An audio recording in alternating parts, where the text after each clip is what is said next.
Yeah, it does. I felt that coming today. It felt like a really big game. And I go back to the last time Liverpool won the league, and around this time of the year, they went to Leicester and won 4-0, and it felt really significant. And I do think there will be a frustration in that dressing room when they get in that this score isn't 6 or 7-1, and it's 6-3. And that might actually be a good thing. It's like, yeah, we've had a great result, we're top of the table, but we can't let that happen again, because at one stage, we're all sitting here thinking, if Tottenham score here from a corner or something, it goes 5-4. But I thought Liverpool were outstanding, and I think if you're watching your Chelsea or your Arsenal, you look at that, you think, well, these are going to take some stopping. Were you entertained, Les? As a Tottenham fan, no, I wasn't, to be honest. And listen, I know Tottenham, when you look at this Tottenham side, the two main centre-halves and the goalkeeper are missing. But I don't want to take anything away from Liverpool and how well they played.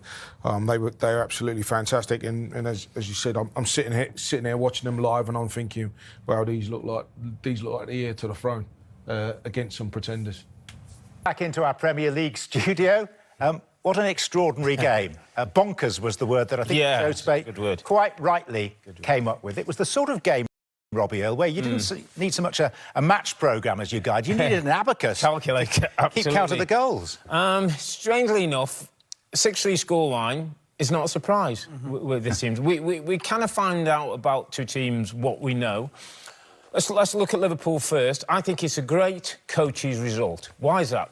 They win, they've had goal scorers, you get 3 points, but there's enough evidence there to say we're not the finished article. There's still work to be done. We've still got to make sure defensively we don't get sloppy, and our concentration's got to be better. So Arne Slot will love that. From Spurs' point of view, we saw the young back four at the start of the game going through their little defensive drills. That back four needed better protection today. I think the manager slightly let them down. They were too exposed, and it could have been 8 or 9, the amount of chances Liverpool had. But what else could Postecoglou have done, just to interrupt there, because he's got 10 players out at the moment? I get that. So you don't get your full-backs flying forward every time you get the ball. You get 2 midfield players who sit and wide players who at times are going to tuck in and give you structure. You need structure and control in the game, as well as the ability to attack. And I know Ange's going to say that's what he does, and that might be OK, but things could go from bad to worse. Could this be a watershed moment for Postecoglou to ship 6 at home? Yeah, I mean, I think there has to be hard conversations. And I say that coming from a player standpoint, where I've had to go into a dressing room and I've had to question the manager. I've had big senior players question the manager because, by the way, when you take 6 at home, it's horrific. Now, you talked about the chairman, and I think there's conversations. I think Ange Postecoglou has to have the right to be able to adapt and be told, we need some adaptation. If he can't do that, okay, then that's a different conversation. But right now, his plan A isn't always working. His plan A is getting him into 11. He has injuries. Every team has injuries, so he can't just go based on that. Sometimes you have to adapt your team. Yeah, remarkably, they're 11th in the table, but they are the Premier League's top scorers with 39 goals. Now, in terms of scoring goals, few better than Mo Salah. 2 more today, 15 out on his own as the Premier League's top scorer, and now all-time 4th highest scorer, overtaking Billy Liddell with 229 for Liverpool. Let's hear from the great Egyptian goalscorer. Well, Mo, that feels like a result and a performance that will really make the rest of the league sit up and take notice just how good were Liverpool today. Well, we were quite good in front, but defensively, I think we need to improve as a team, not just individual. But consider 3 goals is quite hard, and I think Virgil and Ali will speak better than me in that. But yeah, it's quite a good result, and hopefully we just keep going. Did you always know coming here with the types of games they've had, particularly recently, that it might be that sort of crazy type of match? Yeah, I think that we expected the way they played, just like they opened the game and they enjoy the football. As you can see, the game is really tough physically and also mentally. You have to be always in the game. So, yeah, I'm glad that we managed to win the game. Why is it that type of game with them? Is it a lot to do with how they press and try to be aggressive, but it also gives you space the other end? They have the way they play, that they don't change it much. It's quite intensity, and you can see City come here struggle. Some other team come here struggling, but I'm glad that we managed to win the game, because they really play a very intense game. So 2 goals, also an assist. It means you're the first player in Premier League history to get to 10 goals and 10 assists. before Christmas. I feel like every time I interview there's some sort of record, but that means something to you? Of course, I didn't think about it before the game, to be fair, but I'm glad that I done it a few times.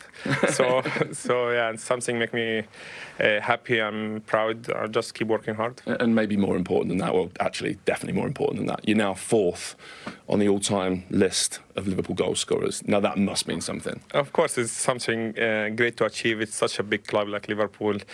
But again, the most important thing is we won the game, and I have that achievement. It's great. How high can you get on that list? I had a little look before you walked in. Ian Rush is, I think it's 117 away. I mean, you need to stay a bit longer, to be honest. But I don't know how he scored that many goals, to be fair. I think the football in that time was quite 7 against 7. It wasn't really 11 against 11, but he's a great legend for the club, and we have a good contact. So whatever I'm going to end my career with, I'm happy about it. So let's see. I'm just going to ask you this. Is there any update on your situation, Mo? No. No, Nothing nothing you can say. All right. Thank you. Thank you very much. Cheers, Mo. What about Spurs, though, Jermaine? I mean, we can't just keep saying they're the great entertainers. There's got to be some sort of inquest here, hasn't there? Yeah, at the minute it's just like copy-paste, isn't it? It's like the same thing over and over again. With the ball going forward, of course, Tottenham are going to create a lot of chances. But it's just the same thing, really. Just too easy to play against. You know, just you don't want to concede 6 goals at home. You know, the fans. You know, obviously, the manager come out the other day. You know, are you not entertained? Of course, we're entertained when the team's scoring goals, but at the same time, just where you can't defend like that, especially at home. It's just too easy to play against. You know, I think that Liverpool could have been more. I think that's the thing. You know, they scored 6 goals, could have been more. Yeah, it'd be interesting to hear what the manager says after. It's on him, isn't it? To be fair, it's on him. He's playing to his principles, which today was crazy, just crazy. The way the high line, the space they left behind. They're not playing with a goalkeeper who's comfortable, that cleaning up behind like Alisson is doing, or like Vicario's been doing. You can't play a system that the players can't play because you have it as a principle. And for that, they conceded 3 on Thursday. They conceded 6 today. It's just crazy. And when we look at the table, they're not on the front page, the first page. They're on the second page. They're there with Manchester United, which we've earlier on today have covered really well. They are in deep crisis. You know, Tottenham are not supposed to be on the second page. They're supposed to be up there trying to win trophies, and they're not. And it's because of the way they play. The players simply can't do that. You look at players like Son.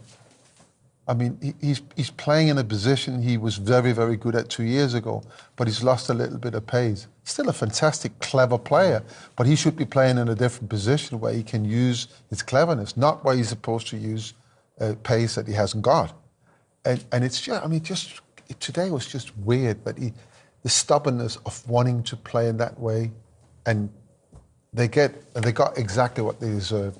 And it could have been a lot more and a lot worse. OK, plenty of time to analyse that. Stay with us, all the reaction on the way. But the Premier League weekend has come to a close. Their last weekend before Christmas with 32 goals for you, despite 2 0-0s today. That after the champions losing again at Villa, Forest winning at Brentford, Newcastle with that 4-0 win at Ipswich, all square between West Ham and Brighton, and a 5-star show from Arsenal at Crystal Palace. Everton take the clean sheet and a 0-0 against one of the big boys again. Southampton had their new manager Ivan Juric in the stands watching on as they got their second clean sheet of the season, first away point at Fulham.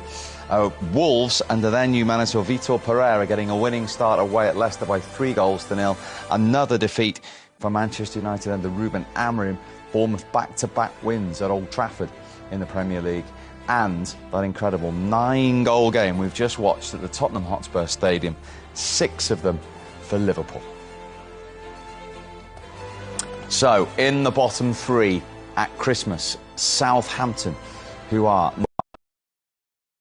9 from safety. Then come Ipswich. Wolves have nudged their way up to 12 points, just 2 behind Leicester. Manchester United in the bottom half of the Premier League table for the first time in the Premier League era and the first time since 1989. And indeed Spurs, as Peter says on the other page, in the bottom half themselves for the first time at Christmas in 16 years. since a side led by Harry Redknapp was in the bottom half of the table.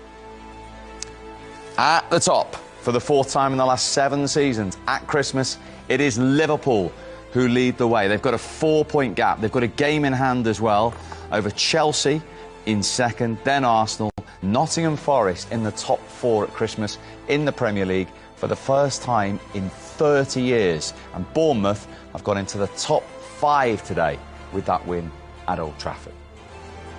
It's like we've picked up a little bit from where we left off here at Spurs on Thursday night, but Liverpool are serious, and they started the game in serious fashion as well, Jamie. How much was it owed to the quality from Trent Alexander-Arnold? Absolutely, organised class from Liverpool, organised chaos from Tottenham. I mean, that's the difference. And then you've got a player like Trent that can just put a ball into amazing areas with such ease. You know, he just gets it out of his feet. He's already got a picture. He can see that he's going to make that run, Diaz. He puts it into a perfect area, and it is a fantastic header. From Tottenham's point of view, Salah, who's marking it, has got to stay. He's got to track the run. He doesn't, but a really, really good header. But look at that delivery. We've seen Kevin De Bruyne do that so often. David Beckham throughout the years. It's beautiful. Look at the flight of it. It's just inviting and good finish. It felt like the second goal was coming, Jamie, but it just looked so easy. Why? Yeah, I mean, 2 defenders for Spurs get involved here, and they're not great, either of them. They haven't really got a commanding centre-back there at the back. If that's at the other end, then it's Van Dijk. He's heading that away. But Szoboszlai does well, keeps it alive. And McAllister, you see him make a little run there. You see the bodies Liverpool have in the box. 2 of those midfield players as well. So Szoboszlai does really well, as I said, to keep it alive. And he's just there before the goal. Goalkeeper's too slow to react. But they get a lifeline, a little bit of a helping hand from Liverpool. Yeah, they do, and Liverpool would have been so dominant, and just McAllister ball gets rolled into him. He's just a little complacent with his touch there. Rolls on, and Maddison gets this, and then this is a great finish. Nice slot, and then you think to yourself, they've just got themselves back into the game. 41 minutes. Let's keep it tight. Let's keep it tight. Let's make sure we don't give anything away. You know, and this is good play from Kulusevski as well. Just sees the ball going into McAllister, closes him down. Just a bit of a loose touch, really. Maddison picks it up, and like I said, great finish. So you say keep it tight for the next few minutes? Yeah, well, that's what you do. Get to half-time. You've got a goal out of nothing, really, where you probably didn't deserve it. You get a goal out of nothing. Dragasens was centre-back. He's the dominant one in that should agree. Either if you can't win it, just drop off. But you can see that Jed Spence is playing left-back, isn't he? Yeah. So they just end up in a real mess. You've got Archie Gray, everyone. A 3v2 just before half-time. If Tottenham could have got to half-time at 2-1, it's been a miracle. Because they've been absolutely battered in this first half, and to now find yourselves 2-0 down there is unbelievable. Was this the point you were making the other night about game state, trying to manage those few minutes? As soon as it goes 2-1 or a few minutes before half-time, your full-back should not be pressing Trent Alexander-Arnold. Get back, get to half-time, and then sort out whatever needs to be sorted out. Because something does need to be sorted out. Liverpool have absolutely battered Tottenham in the first half. Isn't it? It's just football intelligence. Welcome back. 3-1 Liverpool. 3 goals from 13 shots for Liverpool. That's the most in the first half of any game since Arne Slot took charge. And let's be perfectly honest, it could have been more than the 3 goals they have scored, but they got off to that explosive start, Michael. And 10 Premier League games without a goal for Luis Diaz. But if you're a centre-forward, I mean, what kind of delivery is this? As soon as he gets the ball, your eyes must light up, mustn't they? If I'm honest, he doesn't pick out Luis Diaz in this situation. We just highlight Diaz. He's just running off Saw there. Defender's got to do a lot more. But when he puts his head down, Trent Alexander-Arnold, he's just finding an area. There's 2-3 bodies in there, and he just gets his head down, whips it into the most perfect area with a great pace, great spin on it. And you've just, with that pace on the ball, you've just got to guide it into whatever corner you want. Brilliant header, lovely late run, and what a ball from Trent Alexander-Arnold. And the celebration wasn't bad either. 2-0. From a goalkeeper's point of view, you're looking for protection. Joe Gomez's pass, first of all, though, takes a lot of people out, doesn't it? What a fantastic pass. I mean, this is just Liverpool free-flowing, but we talked about Tottenham's defence before the game. 3 guys, the goalkeeper, Van der Ven and Romero, they're missing, and it shows. I mean, they're really not playing well at the back. They're giving space away, and you see how many players Liverpool they have, of stations they have available. And then again, it's a really good cross because it puts everybody under pressure in there. They don't clear it, and then McAllister reads it well. Goalkeeper, I don't think he can do anything, but no. we promised goals. They're there, aren't they? And Liverpool could have scored more up until that point, but then McAllister lost possession and Tottenham got a lifeline. Yeah, and that's what you want. If you can try and get yourself back into it, but get a goal, and then you go in at half-time, 2-1 is like what you want. Hey, McAllister, I mean, it didn't really look real, and he tries to go for a free kick. But it's a fantastic finish. But you fancy James Maddison in that sort of area. He starts really wide, then he just curls it into the corner. But you see here, he's got options. I think we spoke before about Van Dijk's position there. Could he have come out and engaged? But I think he's worried about Solanke sort of like running through and goal on that. But it's a good finish. And then you're thinking, OK, then if you can try and sort of like get another one or just at least go in at half-time, you're back in it. But 5 minutes later, Liverpool did it again, and that will be the massive frustration for Tottenham, having got that goal. It will, but it would have been the opposite. If Liverpool had gone in only 2-1 ahead, they would have been very annoyed with themselves because they basically gave Tottenham that lifeline. I think Liverpool going in 2 goals to the good is probably fair. Mo Salah does really well here. I mean, again, Tottenham cause their own problems. One little flick on and all of a sudden they're 4 against 3. Liverpool 4 players against 3 here of Tottenham. And the good thing about Liverpool, if you're a Liverpool fan, that is, their decision making. How many times do you see teams doing that? We covered Manchester United game only an hour or two ago. The decisions that they make in this type of situation. But Mo Salah with a little reverse pass, lovely first touch, cuts across his man, so takes another player out the game, then Szoboszlai's just got a one-on-one finish. Decision making, that's what gives you the better chance to score. Make an average pass or the wrong pass, you lessen your chances of scoring. Liverpool maximise their chances every time they go through on goal, and that's the key. But just a word on Tottenham's backline as Liverpool attacked there. Yeah, but I mean, you should know that. You spoke about maximising and taking advantage of any mistake. You do these things in training at 3v2s, 4v2s, and you like to think that if you get these chances, top players, they'll punish you. But then there's no structure without the ball. Like, it's one flick on, and all of a sudden you said 3v2. I thought, in fact, I mean, the third player is obviously the goalkeeper. It's like there's 2 defenders and 4 players. But it's too easy. If you play that high up the pitch, you've got to be smart. You've got to be clever about it. So when Raguzin goes for the header, he must be absolutely sure to win it. He doesn't. He's nowhere near winning it. That means it takes him out of the game. So that's one of the centre-halves. And then it leaves Liverpool with 4 against 2. That is a big mistake by him. He should have just dropped off, he's read the situation and say, I'm not going to win that. Drop off and then, let him have the ball. It's still only on the halfway line. But with that action, and it goes back to, being clever and reading the game, with that action, he's actually putting his team on the back foot there. And he was so far from getting back home again and helping out. So they've got to be more clever